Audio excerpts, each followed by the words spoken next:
convidá-lo a abrir a sua Bíblia no livro do profeta Ageu, texto que nós temos tratado já nos últimos dois sermões. Temos falado sobre o profeta Ageu. Esse é o terceiro sermão de 4 que devem acontecer no livro.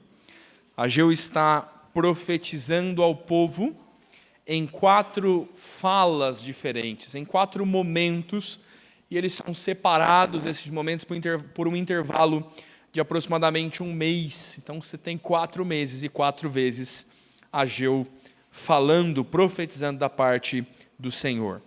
Hoje falaremos da terceira dessas profecias, capítulo 2, versos 10 a 19. Ageu capítulo 2, verso 10 a 19. Eu quero ler, peço que você acompanhe comigo a leitura da palavra.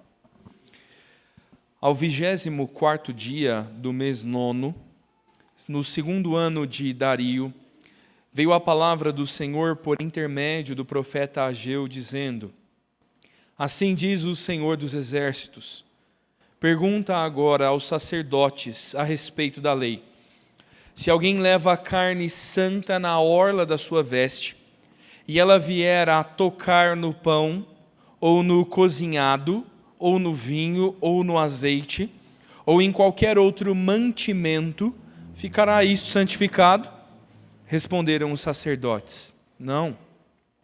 Então perguntou Ageu: se alguém que tinha tornado impuro pelo contato com um corpo morto, tocar em alguma dessas coisas, ficará ela imunda? Responderam os sacerdotes: ficará imunda.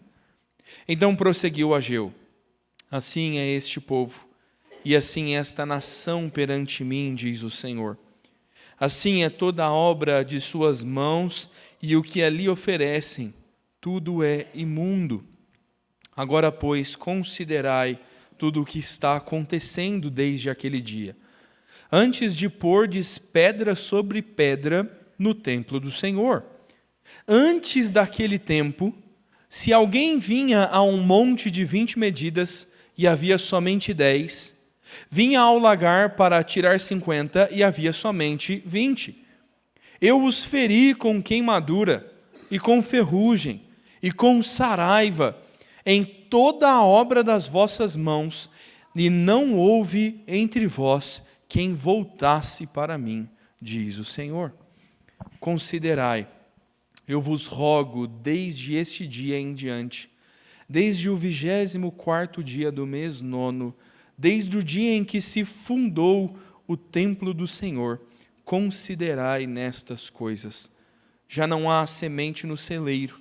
Além disso, a videira, a figueira, a romeira, a oliveira não têm dado os seus frutos, mas desde este dia vos abençoarei. Vamos orar mais uma vez, irmãos. Pai de amor, nós temos a difícil tarefa de pôr o nosso coração diante da Tua palavra e aprender do Senhor. Difícil, Pai, porque nós somos duros, Deus. Nosso coração tantas vezes nos governa e cega o nosso entendimento. Mas, Deus, a nossa esperança é que o Senhor pode falar a nós pelo Teu Espírito. É o Senhor quem nos trata, o Senhor é o nosso dono, o Senhor é o verdadeiro Senhor a quem servimos com toda a nossa vida, e nós entendemos que o Senhor quer aperfeiçoar o Seu caráter em nós. Por isso, Deus, oramos para que o Senhor nos purifique dos nossos pecados, como o profeta Ageu conclama ao povo. Que o Senhor, da mesma graça que usou com o Teu povo, use conosco, Pai, nos trazendo nova perspectiva da Tua santidade, nos fazendo viver em fidelidade diante do Senhor. Ajuda Teu povo, Senhor, nós carecemos do Senhor. É isso que oramos, é isso que pedimos, no nome de Cristo Jesus. Amém. Meu irmão, você já foi na casa de alguém, pediu um copo d'água, e você tomou um copo d'água saborizada com meia cebola e meio limão velho? Já teve essa experiência? Aquela garrafa de água esquecida na geladeira da sua casa pela metade, por 3 meses.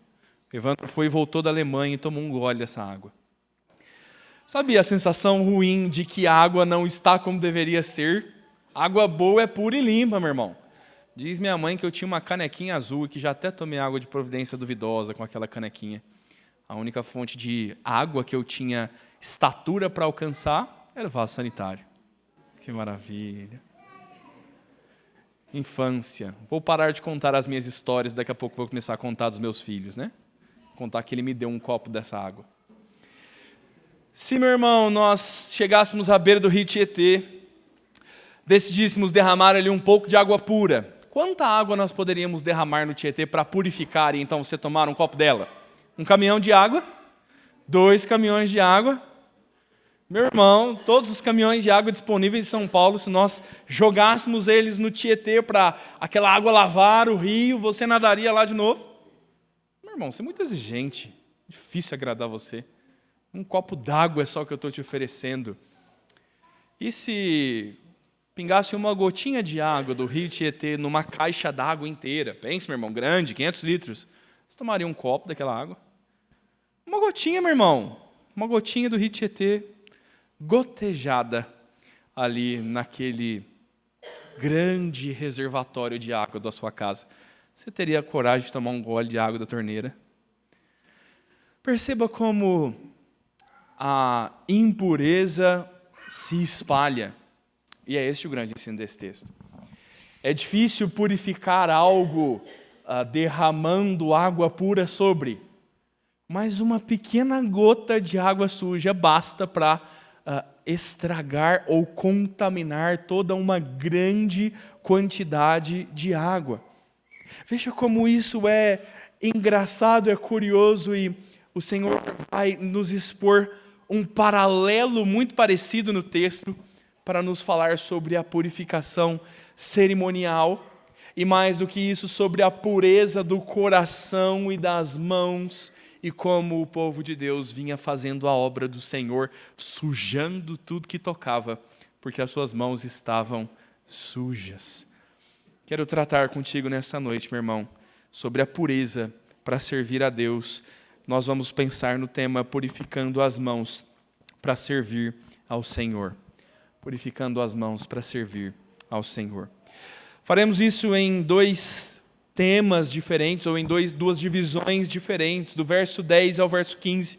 Nós vamos observar o texto nos apontando as mãos que sujam tudo, e do verso 15 ao verso 19, o texto irá nos falar sobre a necessidade de nós lavarmos as mãos, para então servirmos a Deus de forma pura. Perceba que Ageu está compondo o seu livro agora na terceira fala, é Deus quem está chamando Ageu, mais uma vez, agora no mês 9 do ano de Dario, o povo já regressado uma parcela para a terra. Deus primeiro os chama a reconstruir o templo, se lembre lá do nosso primeiro sermão. A grande crise, o grande problema é, o povo não tem prioridade. Estavam construindo as suas casas belas e tornando até as suas casas já luxuosas, enquanto o templo do Senhor permanecia de lado. A grande crise daquele texto é dizer, vocês precisam de prioridade, vocês devem buscar madeira para mim, diz o Senhor. O povo entende, meu irmão, o povo se dispõe a trabalhar ao Senhor. Logo em seguida, no início do verso 2, trabalhando já há 1 mês na obra, agora o povo de Deus está meio desmotivado, porque a casa de Deus, como Salomão a construiu, era gloriosa. Suas colunas de mármore, seus enfeites de brilhantes, todos os tecidos e riquezas levados para dentro do templo. E agora eles não tinham tantas coisas. No capítulo 2, o último sermão que falamos, Deus vai encorajar o seu povo dizendo, a glória da casa sou eu. Eu sou o dono do ouro e da prata e eu não me impressiono com ouro e prata. Eu é que farei a segunda casa ter maior glória do que a primeira. Eu é que serei glorificado. Deus encoraja o seu povo. E parece que agora Deus vai cobrar o seu povo. E parece que, assim, olhamos o texto e pensamos, Deus, o Senhor acabou de dar uma injeção de ânimo no povo. E agora o Senhor vai dar uma bela bronca, porque uma coisa não tem nada a ver com a outra, meu irmão. Da mesma forma que o Senhor nos encoraja, que o Senhor nos quer trabalhando, os fins não justificam os meios. E apesar do povo já ter entendido a obra que Deus quer, já estar servindo ao Senhor, Deus vai levantar um tema que está em aberto desde antes da construção, a forma como o seu povo trabalhava pecaminosamente. Perceba como o primeiro ensino do texto, a partir do verso 10, que falamos aqui, do momento em que Deus fala agora, do verso 11 em diante, Deus vai chamar o profeta Ageu e vai usar de um bom diálogo. Nem sempre que Deus fala por meio de profetas é uma revelação expressa, Deus dando uma frase que deve ser repetida, uma fala que deve ser dita. Veja que Deus está tratando em um diálogo. Deus ordena para que Ageu questione os profetas, ou melhor, os sacerdotes. O público inicial que vai ouvir isso são os sacerdotes.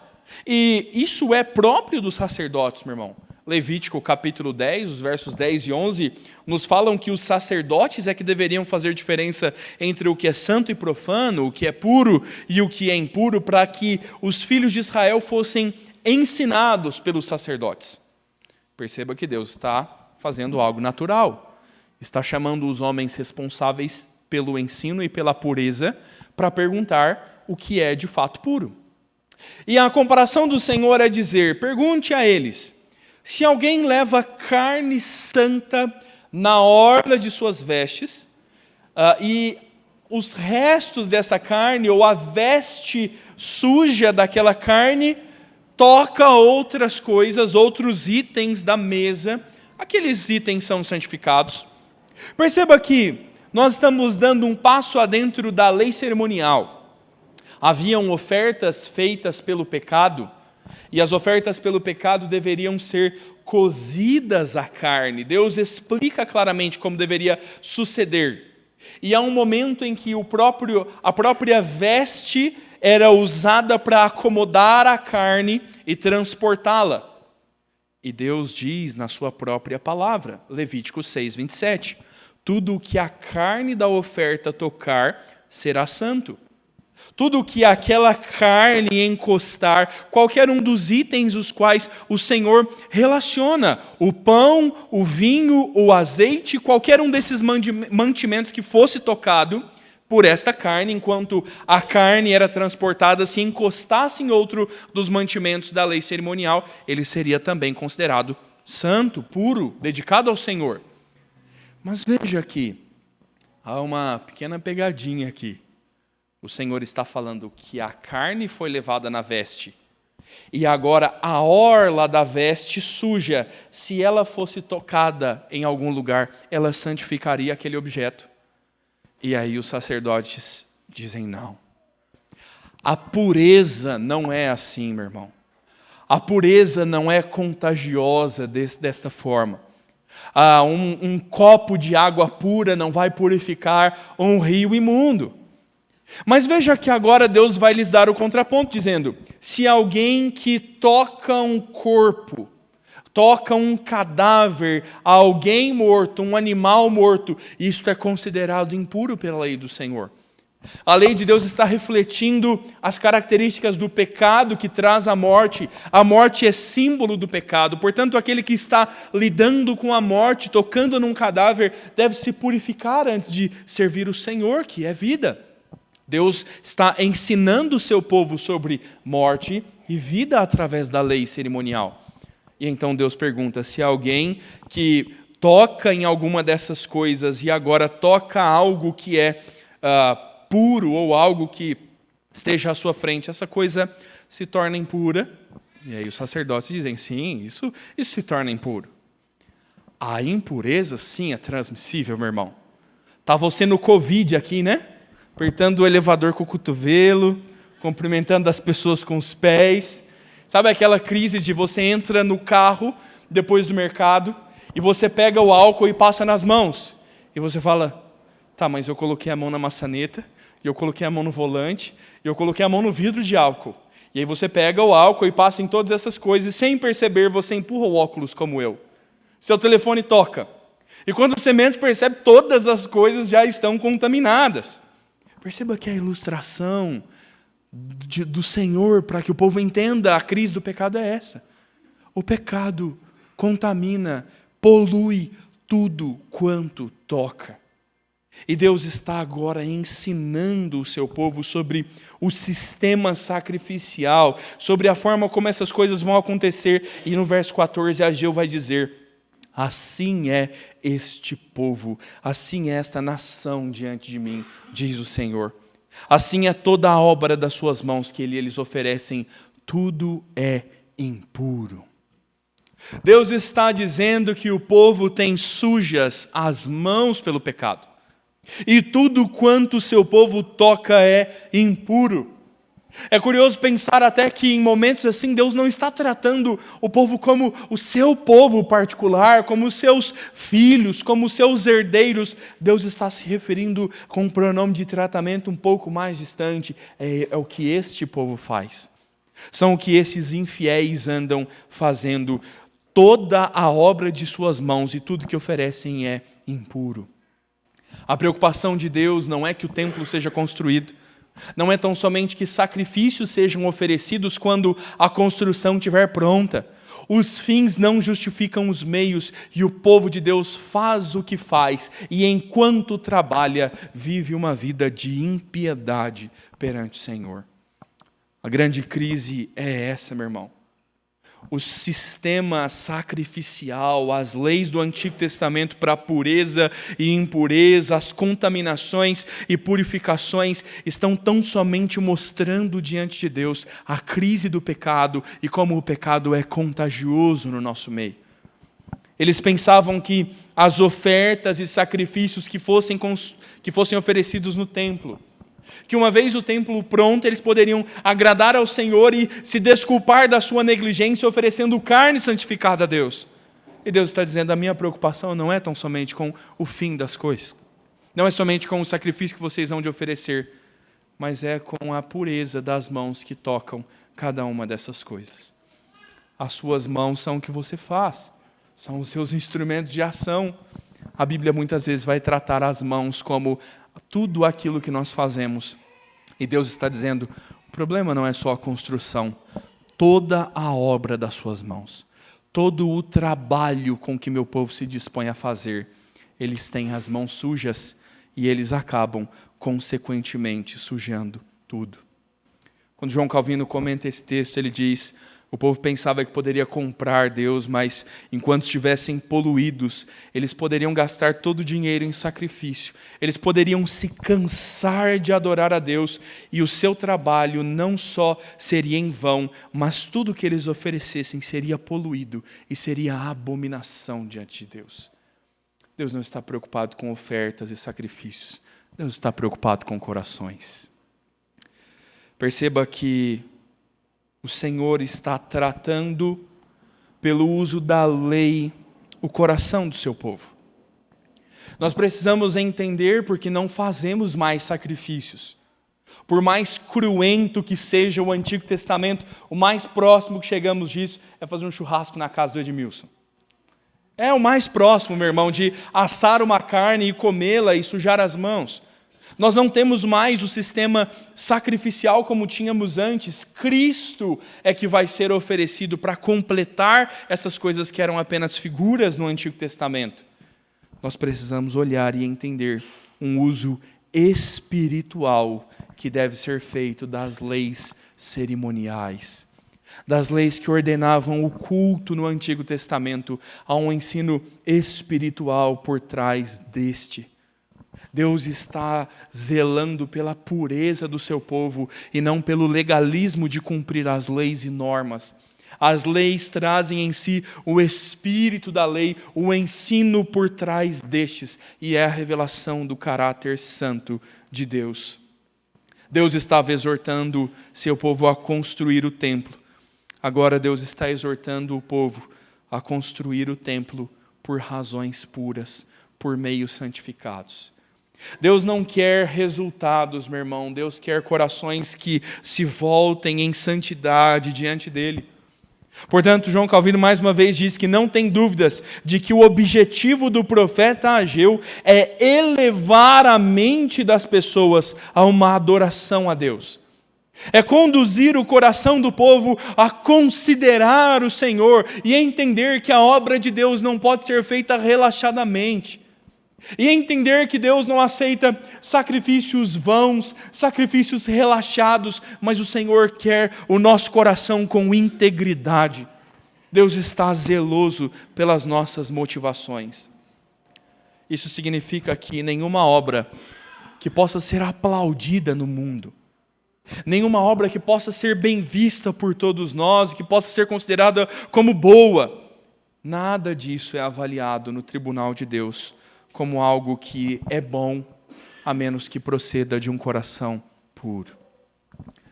O pessoal sempre está levantando a ideia de que as coisas são feitas por boas intenções, de que nós deveríamos socorrer famílias por boas intenções, assistir socialmente por boas intenções. As más motivações estão lá, meu irmão. Quais são as razões para distribuirmos cobertores no inverno? Talvez seja a recompensa de ver famílias felizes. Nosso objetivo está deturpado. Talvez seja o desejo de compensar os meus maus caminhos e os pecados do meu coração. Preciso fazer algo de bom para alguém. E talvez, meu irmão, você não tenha dinheiro para doar cobertores. E aí você fala, e agora o que será de mim? Sou pobre ainda por cima, não tenho dinheiro com o que fazer. E nós queremos, por meio de ações, justificar. Dizemos, vou adorar ao Senhor, vou orar mais. Talvez eu compense os maus caminhos do meu coração. Esse texto está dizendo, o povo fazer a casa do Senhor não compensaria as suas mãos impuras. Qualquer coisa que nós façamos na intenção de encobrir os nossos pecados, nunca poderá compensar os nossos pecados. Nós não podemos escondê-los, nós não podemos deixar de lado. Perceba que Deus está apontando a poluição do coração do seu povo.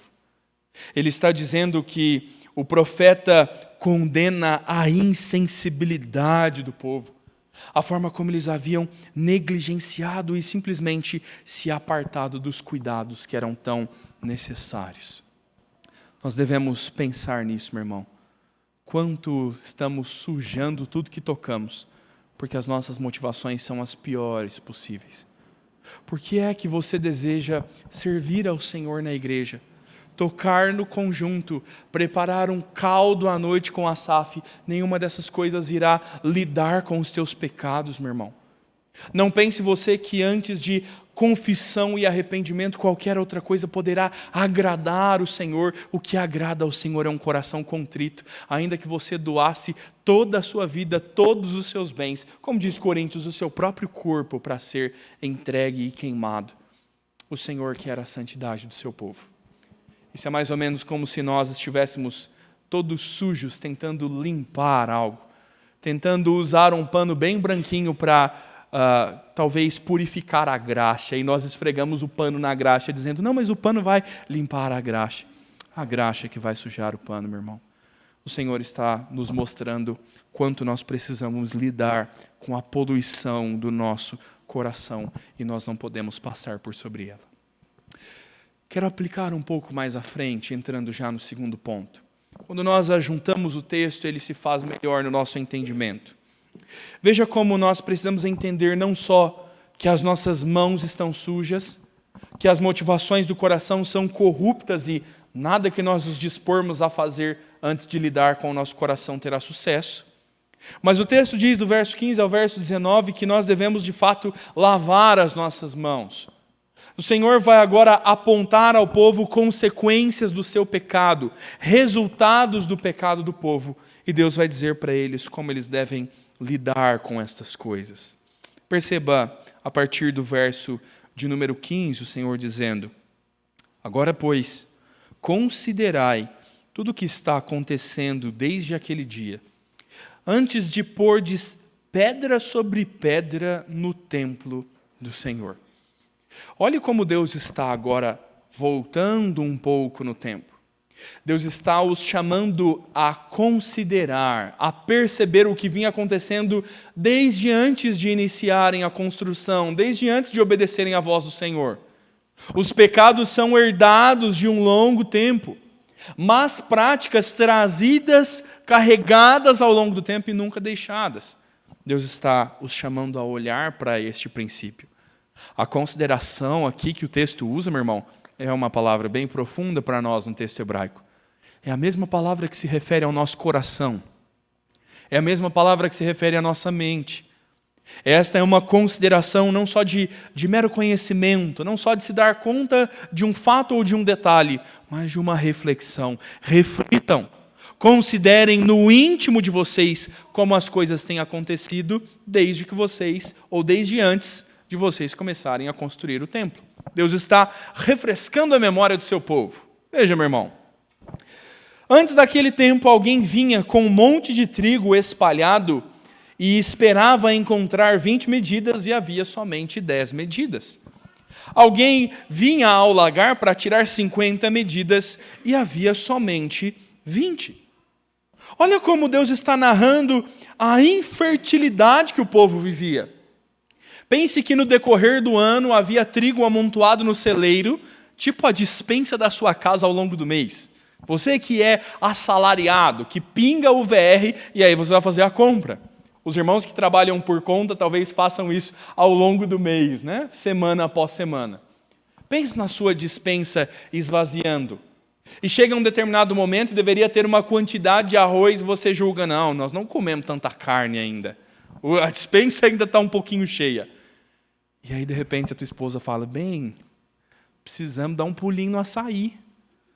Você fala, amor, mas hoje ainda é dia 18. Sabe esse desespero no coração, meu irmão? Você fala, que trogloditas invadiram essa casa? Tem alguém morando escondido aqui? Era isso que o povo de Israel estava experimentando. O trigo onde deveria haver 20 medidas, quando eles conferiam, havia somente 10. Ora, os nossos mantimentos não rendem. O lagar, o vinho que era ajuntado, esse é o lugar propício de tê-lo, onde deveria haver 50 medidas, havia somente 20. Eis que curioso. Deus está dizendo, vocês se lembram dessa escassez? Considerem estas coisas. Olhe como Deus agora vai dizer a razão pela qual eles viviam em escassez. Eu os feri com queimadura, com ferrugem, com granizo, em tudo que vocês fizeram.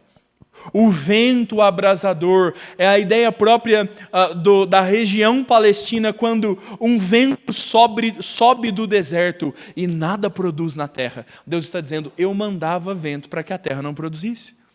Deus está dizendo, eu mandava ferrugem, e não é a própria ferrugem que come o metal. A ferrugem muitas vezes é tida semelhante à traça ou uma doença que dá na plantação que a faz murchar. Deus a fazia não prosperar a plantação de seu povo. O Senhor diz, eu é que dava pedras de gelo do céu, saraivada, como está na sua tradução. Deus fazia chover granizo, meu irmão. E se eu estivesse pregando lá em Lambari, eu faria uma referência ao cafezal.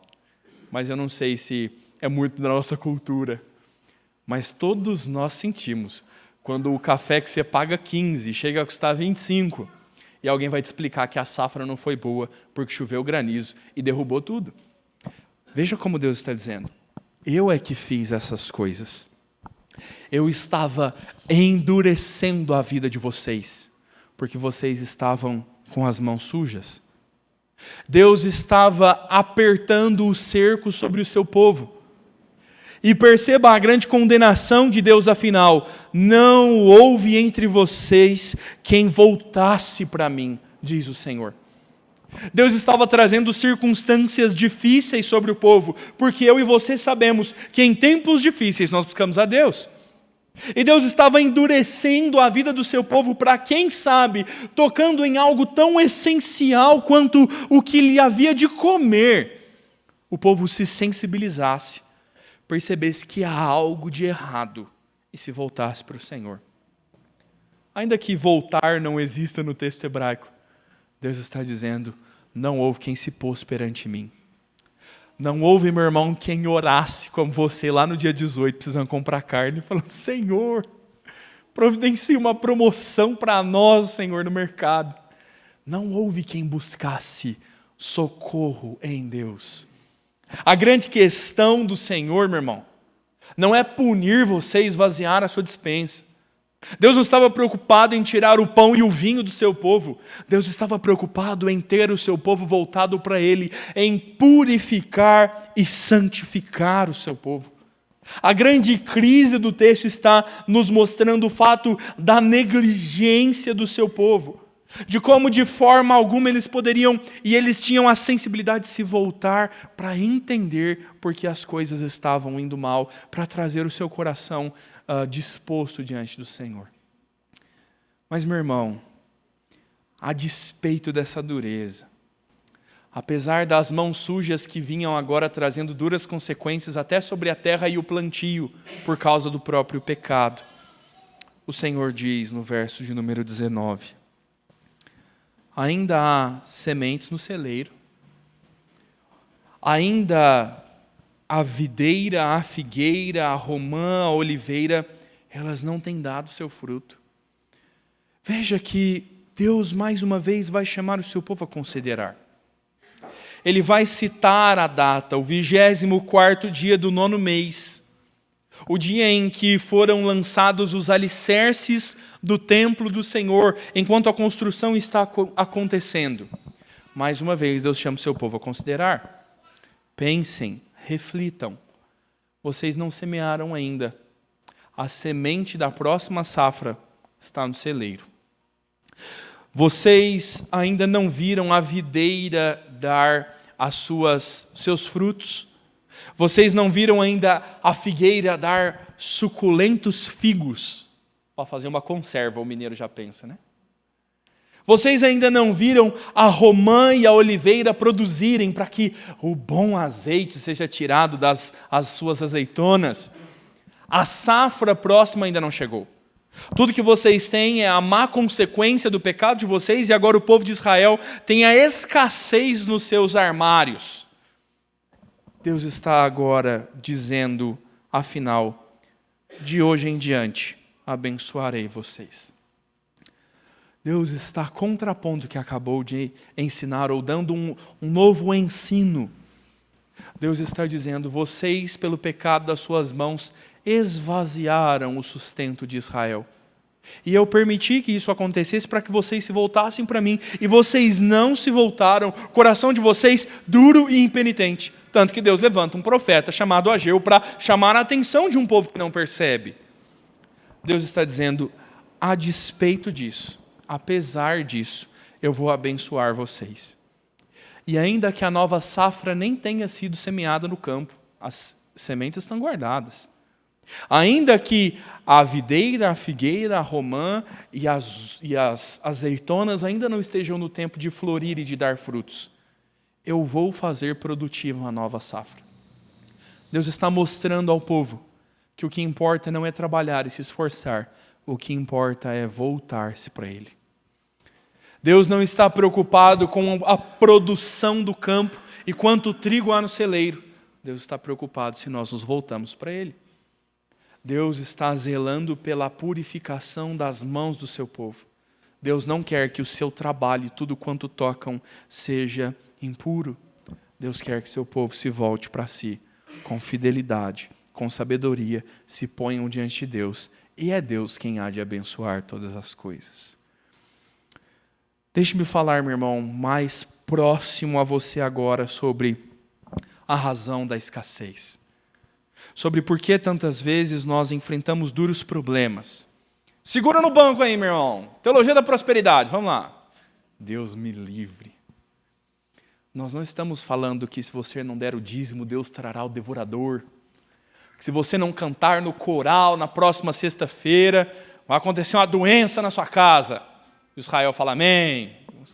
Coristas, irmãos, vamos lá, vamos servir o Senhor. Mas deixar o coral de lado não vai trazer uma doença sobre a sua casa. Deus não é vingativo, meu irmão.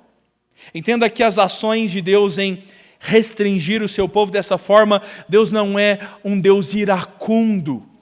que está agora dizendo, vocês vão passar fome porque vocês não me adoram.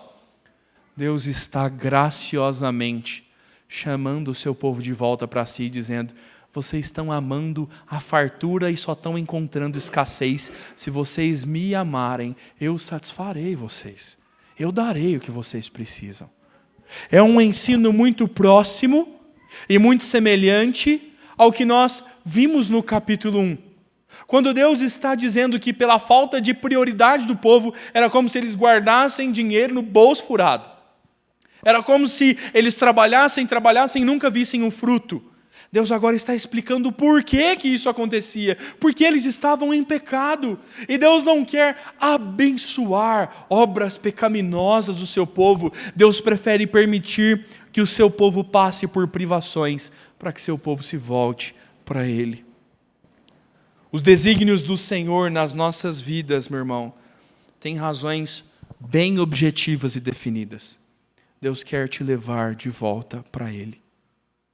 Deus pode fazer isso na fartura, meu irmão. Deus pode te dar boas férias no mês de julho. Eu estou sabendo que tem uma unção da viagem para o exterior nessa igreja. O Jorge estava falando hoje de manhã aqui dos irmãos que estão viajando. Recaia sobre nós, Senhor. Tenho R$1,99 para viajar esse mês, né? Quem sabe assim, meu irmão, você possa dar glória ao Senhor. Viajando para o exterior, vivendo uma vida boa e farta, comendo uma boa comida. Quem sabe Deus te dê a glória de comer picanha, meu irmão, e dê glória a Deus por isso. E não é pecado viver nisso. E nós podemos viver e alegrar e nos pôr perante o Senhor e servir a Deus na fartura. Mas entenda que o objetivo de Deus, antes de nos pôr perante a fartura, é nos pôr perante a sua face. E se preciso for enfrentar privações para que nós encontremos o Senhor nos permitirá passar por elas. São nos momentos que a saúde desce pelo ralo que nós nos voltamos a Deus. São nos momentos de luto, diz a sabedoria bíblica, que nós paramos para refletir sobre a vida. E às vezes a morte de alguém nos impacta e nos traz de volta a viver junto com o Senhor, a servir ao Senhor com afinco, muito mais do que se aquela pessoa não tivesse morrido. E Deus age soberanamente, meu irmão. É difícil para nós entender os caminhos do Senhor, mas os desígnios de Deus, tanto os bons quanto os maus, o grande objetivo do Senhor é nos pôr perante a sua face, é nos trazer para servi-lo. A preocupação de Deus não é simplesmente construir um templo, meu irmão. É Ele mesmo quem destrói este templo soberanamente. É o Senhor Jesus que vai dizer, não ficará pedra sobre pedra. Deus não está ocupando espaços e construções. Esta não é a preocupação do Senhor. A preocupação de Deus é que o seu povo se volte para Ele. Que o seu povo em santidade abandone o seu pecado, lave as suas mãos. É isso que Deus quer de nós. Entenda, meu irmão, que nós não podemos fazer diferença entre o que é sagrado e o que é profano. Pensar que, tudo bem, minha vida com Deus não vai muito legal, mas eu vou trabalhar e vou me dedicar e vou encher os meus celeiros e depois eu vejo a minha vida com o Senhor. Os seus celeiros vão se esvaziar, meu irmão. Não há diferença entre o que é sagrado e o que é profano. Dá tanta glória a Deus servir na igreja e cantar no coral quanto encher a despensa da tua casa e trabalhar amanhã pela manhã. Essas coisas dão igual glória ao Senhor. E se nós não purificarmos as nossas mãos para servir a Deus em tudo quanto fazemos, nós teremos sempre maus resultados. Porque o Senhor está dizendo, este povo é impuro, eu vou privá-los das bênçãos para que eles se voltem a mim. Por isso o texto diz, o meu povo anda com as mãos sujas em toda a sua obra. Não pense, meu irmão, que entrar num relacionamento impuro vá ser um problema separado da sua vida espiritual. Que pecar no trabalho para ter bons resultados e agir de forma maldosa não tem muito a ver com o fato de você ser membro dessa igreja. Tem, meu irmão, tem muito a ver. E este é o momento que nós deveríamos parar e pensar se grandes problemas os quais nós estamos enfrentando não são tão somente consequência do nosso pecado. Isso é duro, meu irmão. Tinha uma época no seminário que a turma queria passar na psicóloga, e nós temos uma psicóloga no seminário, a professora Raquel, e faz um excelente trabalho lá com os alunos. E a piada da nossa turma era assim: rapaz, meu sonho é chegar na sala da professora Raquel e ela falar assim: menino, você tem um problema, você precisa dar um tempo para o seminário. Era o sonho dos meninos. Porque era duro lidar com o nosso próprio pecado e saber que era trabalho demais e eu não quero fazer. E quantas vezes no seminário, meu irmão, as nossas notas vermelhas, nós queríamos culpar os professores. E nós simplesmente não podíamos.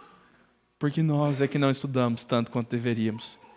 Problemas que causamos por nós mesmos. Deus diz: não se assente na roda dos escarnecedores. Deus diz: não vos ponham em julgo desigual com os ímpios. Deus diz: honre teu pai e a tua mãe. O Senhor está te ensinando, dizendo: não minta, não roube, dizime, creia. E nós andamos desligados das ordens do Senhor. E quando nós menos esperamos, as sociedades que fazemos com os ímpios que nós nos assentávamos numa sexta-feira para falar borracha sobre a vida, são as pessoas que nos traem. E nós deixamos a Deus para andar com os escarnecedores. E o relacionamento de julgo desigual não traz a conversão esperada. E você tem um casamento frustrado e uma longa vida dura de alguém que vai viver dividindo a intimidade da sua vida com alguém que não teme ao Senhor. Nós vamos ver a Receita Federal batendo na porta da tua empresa, os teus funcionários te processando, porque você agiu maldosamente perante o Senhor, não ouviu a voz do Senhor. Vai você, meu jovem e minha jovem, desobedecer os seus pais e colher duras consequências por isso, porque você não ouviu a voz do Senhor.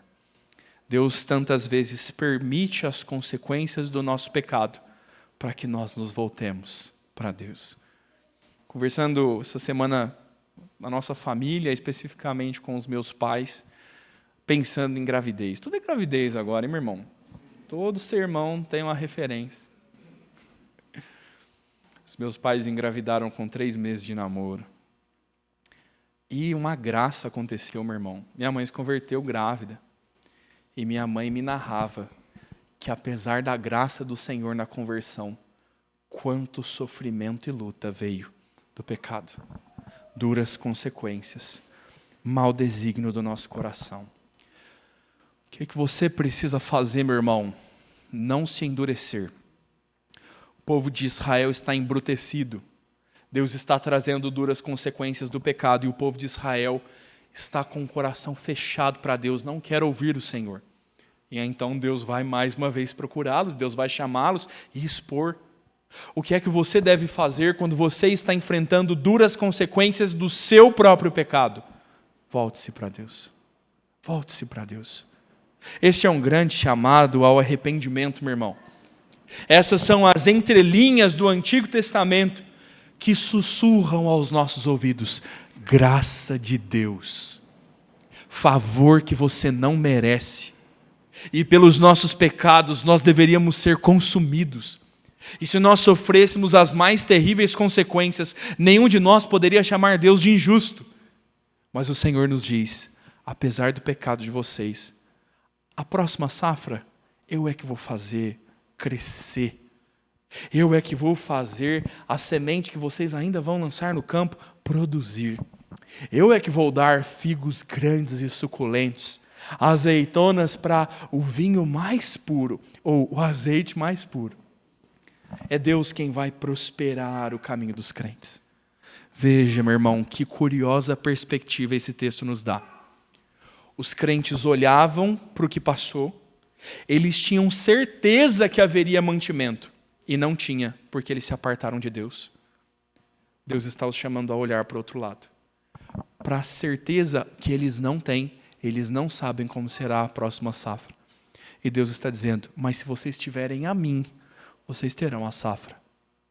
Deus está mostrando que todo o problema passado é a falta de santidade, as mãos impuras e não se pôr perante o Senhor. E a perspectiva do futuro é: se ponha perante Deus e aguarde o sustento do Senhor. Graça de Deus, meu irmão. É Deus quem há de sustentar a tua casa. É Deus quem há de te dar um bom e saudável relacionamento. A Bíblia diz que uma esposa e, consequentemente, um marido é presente do Senhor. É Deus quem dará. É Deus, meu irmão, que fará produzir a tua empresa. Max Weber escreve lá o conceito do capitalismo baseado nos protestantes. Ah, meu irmão, ele só se esqueceu de um detalhe: que o que dá crescimento aos crentes e aos puritanos que viveram assim não era capitalismo, era o Senhor. É Deus quem prospera o caminho, meu irmão. É Deus quem sustenta a nossa vida. E entenda prosperidade não só com a riqueza financeira. É Deus que dá vida farta aos crentes.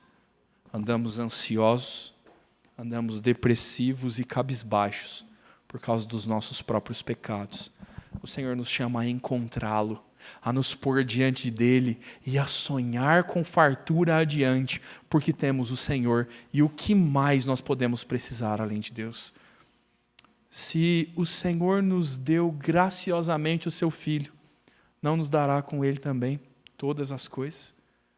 É o ânimo que precisamos, meu irmão. Essa é a injeção que você precisa na segunda-feira. Não é pré-treino nem café expresso. Você precisa do Senhor, querido. Você precisa da força, da esperança e do socorro que vem de Deus. Você deve lavar as suas mãos e purificá-las e se voltar para Deus. Hoje é dia de deixar pecados, meu irmão. Hoje é dia de abandoná-los e se voltar para o Senhor. Hoje é dia de perceber os maus caminhos e as duras consequências que você está enfrentando. E saber e ponderar no teu coração quantas delas são fruto dos seus pecados. E deixá-los, e lavar as suas mãos, e ser purificado. Quero dar uma última aplicação e lembrar de uma história que eu já contei na igreja há algum tempo atrás. Em um de seus sermões, o Paul Washer conta sobre a sua infância. Ele é um pregador americano que cresceu naquele cenário de filme country, igual o João queria, ou não. Imagina aquela fazenda americana, sabe que você assistiu nos filmes de sessão da tarde? Paul Washer diz que cresceu num lugar assim, e ele vivia lá entre os vaqueiros com uma calça jeans justa, uma grande fivela, uma camisa xadrez. E eu achei que o conjunto estava de festa junina hoje, hein? Ele se vestia como os peões, meu irmão, o Paul Washer. Eu estava quase olhando se o Roberval estava de fivela, né? Os irmãos vieram todos de xadrez sem combinar, né? E o Paul Washer conta que vivendo entre os peões, a alegria dele. Pensa, um garoto jovem, molecão, correndo na fazenda, andando entre os peões, montando nos cavalos, se esfregando naquela terra vermelha o dia inteiro. E ele disse que na sabedoria dele, ele chegou em casa e ele decidiu firmemente no seu coração, olhou para si e pensou: quer saber de uma coisa? Eu não vou mais tomar banho. Minha mãe diz que eu tenho que tomar banho, mas eu não acho que eu tenho que tomar banho. Toda criança tem essa fase, né? Ou a maioria delas, algumas delas. Paul Washer conta que entrou em casa coberto de terra vermelha. E parece o livro do profeta Ageu. Tudo quanto toca fica impuro, né? Cada pisada daquela botina devia ser um quilo de terra vermelha descendo. E ele diz que chegou para sua mãe, estufou o peito, botou as mãos na cintura e corajosamente falou: mãe, eu não vou mais tomar banho. E a mãe dele, delicadamente, como as mães sempre são, não ria. A mãe dele falou: Paul, você vai brilhar. Eu sei que por um ou por outro caminho você vai brilhar. A sua pele estará reluzente, você estará completamente limpo. Essa é a certeza que eu tenho. O que eu quero saber é se você ou eu é que vai esfregar a sujeira. Sabe, a decisão de um jovem é ir tomar banho sozinho neste momento. Quero concluir dizendo, meu irmão, Deus nos chamou para a santidade. Nenhum eleito ficará em pecado. nenhum crente permanecerá de mãos impuras. Deus nos fez povo santo para si. Deus vai santificar você, meu irmão, e Ele vai me santificar, e essa é a esperança do meu coração. Por mais terrível que eu seja, a minha esperança é que Cristo há de fazê-lo, porque Ele é Deus.